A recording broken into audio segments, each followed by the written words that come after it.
พี่น้องก็สบายดีและสวัสดีจ้าพี่ๆ FC ทุกคนเนาะมื้อนี้มาพบกับช่องหน่อยกันศาลาคือเก่ามาพร้อมสาวหญิงลีเนาะมื้อนี้สองสาวมาหาเลาะป่าหาหน่อไม้เนาะทุกคนไป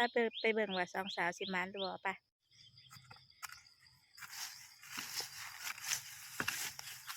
ครับเห็นบ่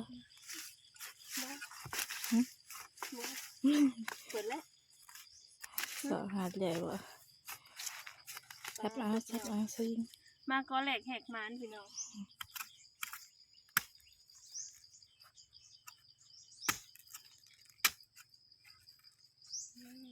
นี่ทุกคน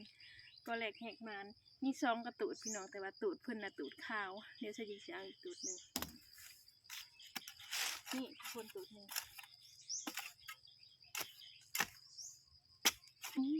จะจับอ่อนใช่เอิญ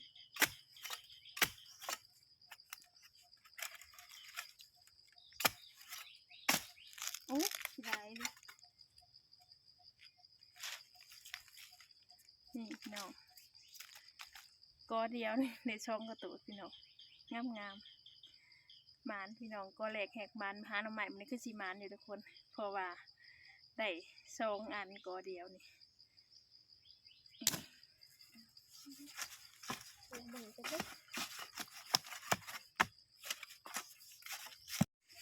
พี่น้อง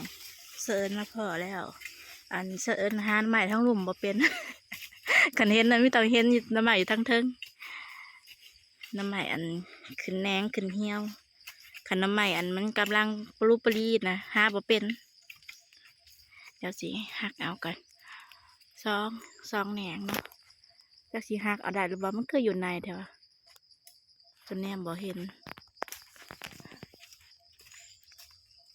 นี่พี่น้องสองแหนง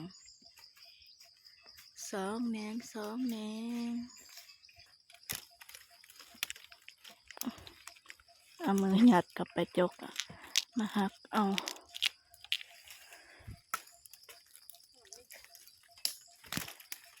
นี่ได้แล้ว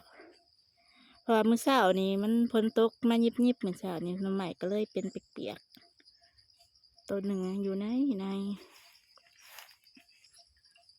นี่ได้เบิดซองพี่น้อง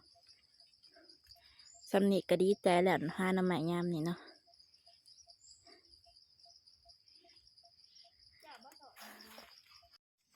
พี่น้องยางมาพอกโกโด โกโด มันขึ้นสูงเติบแล้วมันพี่น้อง ขอจิตใจหุบปีบ้านี่พี่น้องดีใจเชื่อเอิญพอดีใจพอเห็นโกโดพี่น้องอันนี้คือโกโดเด้อนี่เด้อบูเบนเกเดเพราะว่ามันวิดขึ้นมาสูงแล้วนี่คือโกโดนะคะซับทุกคนเชื่อเอิญคุณมาพอโกโดแล้วดีใจหลายทำบาดเดียวแล้วโกโดนี่นี่ทุกคนนี่คือโกโด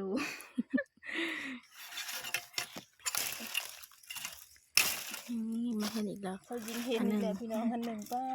เห็นคนละขางเห็นคนละขางพี่น้องเชื่อเอิญเห็นขางหนึ่งเขายิงเห็นขางหนึ่งป้าของเขายิงเนี่ยปูรูเด้อเห็นโกโดของเขายิงเนี่ยเห็นปูรูอยู่พี่น้อง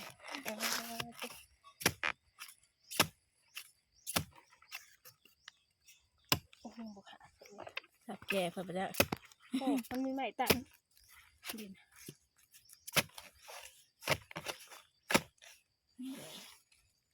หวยตึมมาแล้วหวยตึมคนปลาตัวมาเนาะมันมาเสิร์ฟเนาะแมนโอ้ยดีใจดิตัวตะกุนนี่พี่น้องเสิร์ฟมาพอหน่อเขียวบ่แมนหน่อขาวหน่อเขียวบ่แมนหน่อนางดินขนอนางดินสีขาวเนาะอันนี้สิเป็นหน่อเขียวเพิ่นผุดขึ้นมาแต่ดินแล้วก็เพิ่นก็สิหญ้าเป็นหน่อขาว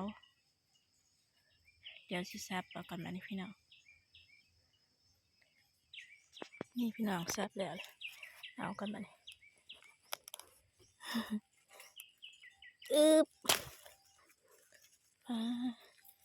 นี่ทุกคนมานอยู่ นี่พี่น้องซะยิ่งเพิ่นเห็นหน่อไม้อ่านอหน่อยเพิ่นก็นอหน่อยเนาะ ก็น้อยเนาะมันก็น้อยไม่ได้วิธีนักเนาะต้องซับเนาะ นี่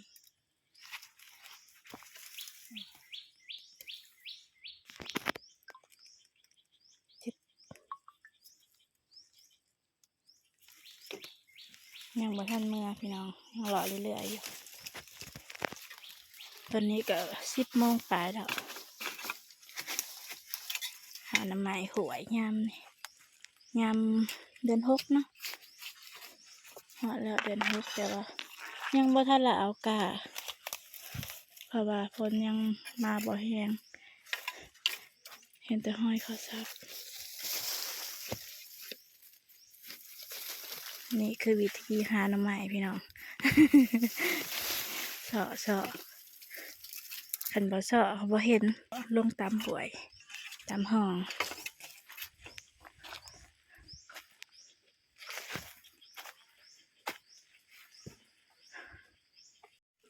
พี่น้องเซอร์นะเห็นทะเลมีแต่โกโด เราจะยิงนะเราเห็นมีแต่นอนนั่งดินบ่เราเห็นกับตอนเห็นปลายปลีจักหน้อยแล้วก็เสาะเอาจัดการสิจัดการจับเอาเลยจวด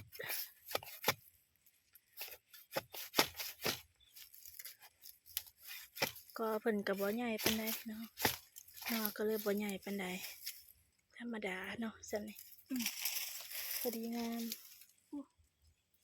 เรียกตาคนนี้ จังหาข่อยหากระเลียตาเข้าเจ้าอยู่เด้พี่น้อง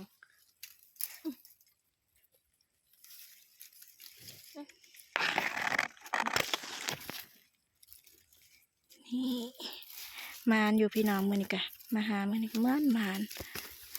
มื้อก่อนไปหาน่ะบ่ได้ ไปหามื้อนี้มานอยู่ นี่พี่น้องหน้ำใหม่มื้อนี้หามื้อนี้ผลงานของมื้อนี้เนาะอยากเข่งกระตาแล้วทุกคนสยิงนภาอันสะเอือนลงเลยพี่น้อง เสือที่ลงได้บัดนี้ ลุงหมูนะลุงหมูได้เมื่อปะเลยมาลุงมาหน่วยลุงหมูได้เมื่อปะเลยจากกระพวกมันลำบาก มันลำบากเขาเบียกลำบากก็ไม่ต้องมาน้องคอยเธอเธอนานเลย ลงเลยอลีได้พอดีลีมันอ่อน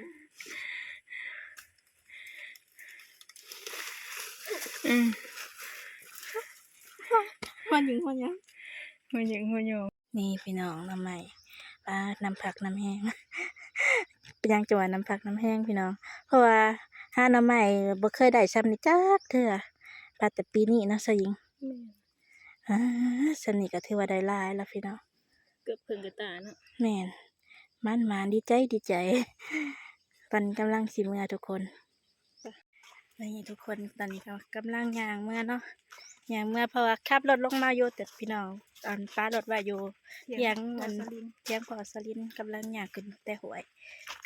แล้วก็แปะรถแล้วก็เมื่อบัดนี้เบิ้นเมื่อบัดนี้ เป็นจังได๋สยิงม่วนบ่ ม่วนทั้งม่วนทั้งเมื่อยพี่น้องมันป้าต้องหาหน่อไม้มันคือว่าพลังทุเลอะไรพี่น้องแบบทั้งมันแล้วก็ทั้งเมื่อยทั้งม่วน มีครบเบิด แม่น บัดนี้ไปเมื่อหาแกะแกงบัดนี้พาทุกคนมาพอกันอยู่เฮือนบัดนี้ เมื่อแล้ว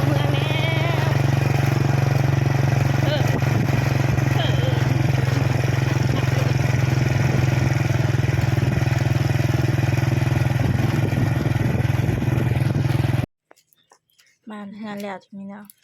ฮอดเฮือนแล้วทุกคนฝากท้องไปดิ เท่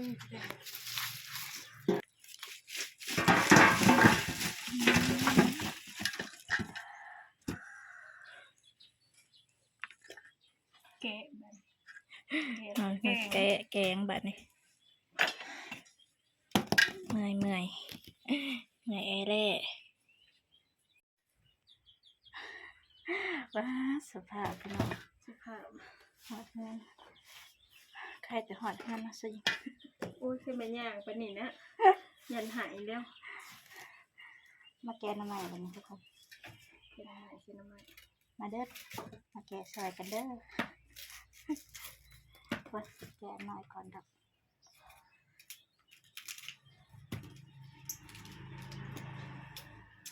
แกะเกียงใส่ปลาคาเนาะสิกะนี่ให้มันไป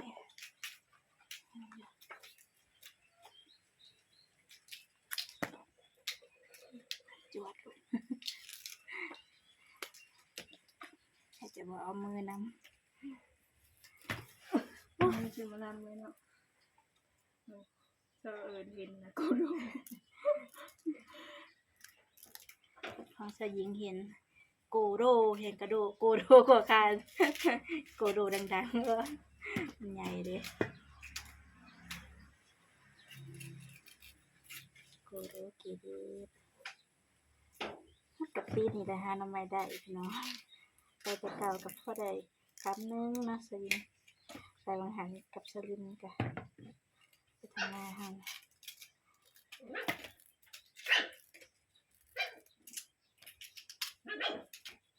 จะเอาทำไมมาน้อย เจียเบิ้ง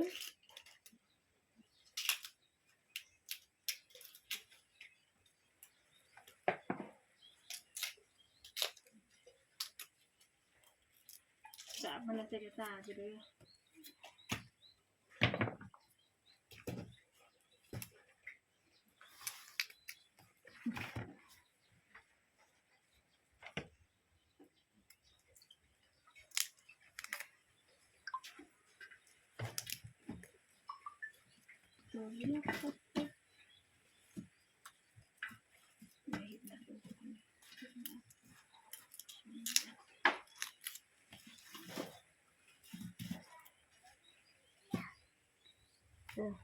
กับอันหอดยามน้ำไม้ไหลก็ได้ไปหาน้ำไม้ไหลอยู่แล้วพี่น้องเลิกยามน้ำไม้ไหลยังโดนอยู่เป็นเก่าเป็นสิบกันเนาะ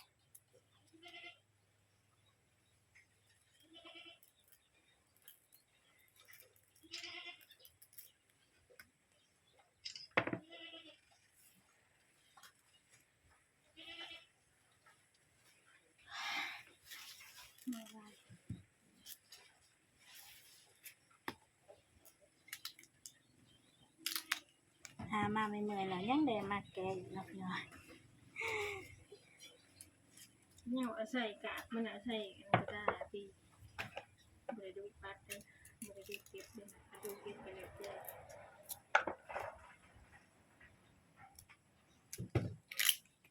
โฉบเอาที่ได้อ่อนเราไม่ได้สวดตอนไปหาน้ำมันบ่ตอนแกะเราอยากขี้คร้านแกะเราได้น้อยเดียวบ่กาดเด้กองจุพูน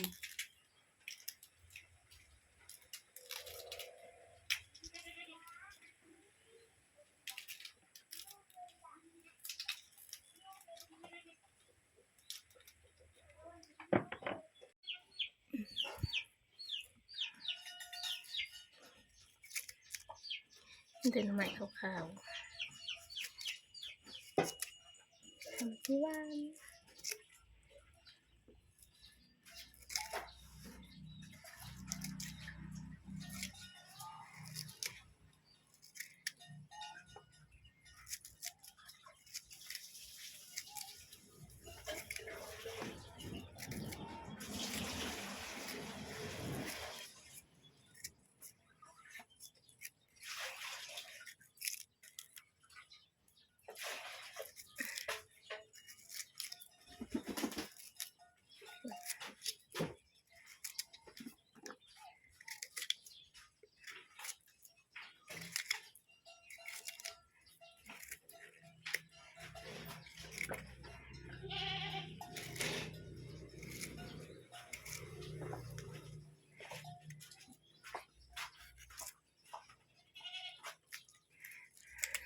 กลัวใช่แต่อันใหญ่ๆมักยักษ์ต้นใหญ่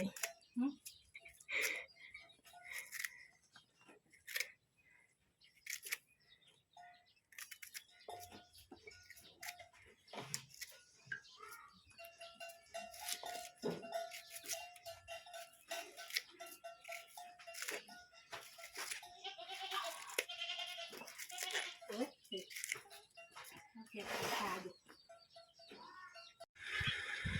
อันตอนแกงกับบริษัทที่น้องเบิ่งกันเนาะทุกคนเฮ็ดอยู่ตอนเช้ายิ่งคนจักมาใหม่เนาะอันตอนแกงจะว่าบริษัทเสิร์ฟให้ทุกส่วนเนาะพี่น้องก็เลยบ่ทันมาบ่ทันตอนที่มีแกงมาใหม่เนาะทุกคนเลยพากันไปได้ทำสิ่งที่จะเริ่มผักก็เลยค่อยๆติดตามแล้วก็กระดิ่งกระเตือนเนาะแล้วก็เป็นกำลังใจให้เองชาลอนมาด้วยค่ะสำหรับมื้อนี้กราบสบายดีและสวัสดีค่ะบ๊ายบาย